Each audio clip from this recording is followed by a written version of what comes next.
இன்றைக்கி நம்ம தெரியல வீட்டுக்கு வந்ததுலேருந்து ஒரே கிச்சனில் தான் உருட்டிட்டு கிடக்கு. ஒரு வேலையும் நடந்த மாதிரி இல்லை. வந்தது பாத்திரத்தெல்லாம் வந்து அள்ளி போட்டு கழுவி வச்சுட்டேன்.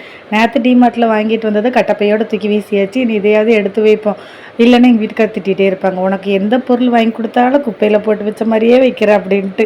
அதனால வந்துட்டு எல்லாத்தையும் வந்து ஃபஸ்ட்டு டப்பாலெல்லாம் கழுவி எல்லாம் கொட்டி வச்சாச்சு. நிறையெல்லாம் ஒன்றும் வாங்கிட்டு வரல. அப்புறம் இந்த சுண்டல், உளுந்து, அப்புறம் பிரியாணி அரிசி இதெல்லாம் வந்து ஒரு கிலோ வாங்கிட்டு வந்தேன்னா கொஞ்சம் ரேட் பரவாயில்லாமல் இருந்துச்சு. நைட்டுக்கு வந்து பூரியும் உருளைக்கிழங்கு மசாலா ரெடி பண்ணலான்ட்டு அதுதான் ரெடி பண்ணிட்டு இருந்தேன். பாப்பா தான் வந்து எனக்கு இந்த ஃப்ரிட்ஜில் ஒவ்வொன்றா வந்து எடுத்துகிட்டு வர சொல்லுவேன்னா. ஃபஸ்ட்டு பாப்பா பச்சை மிளகாமே, அதுக்கு அடுத்து கருவேப்பிலமே, அப்புறம் அவள் டென்ஷன் ஆயிடுவா, ஏமா ஒவ்வொன்றா சொல்கிறீங்க, ஒரேடியாக சொல்ல மாட்டிங்களா அப்படின்ட்டு.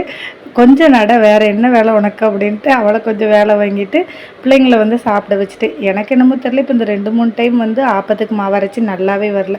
ஆப்பும் வரல, தோசையும் வரல. அந்த மாவு வச்சு என்ன பண்ணேன்னு தெரியாமல் காலி பண்ணிட்டேன். இன்றைக்கி அரைச்சி வச்சுருக்கேன், நாளைக்கு எப்படி வருதுன்னு பார்க்கலாம். நாளைக்கு மினி விளாக்ல பார்க்கலாம்.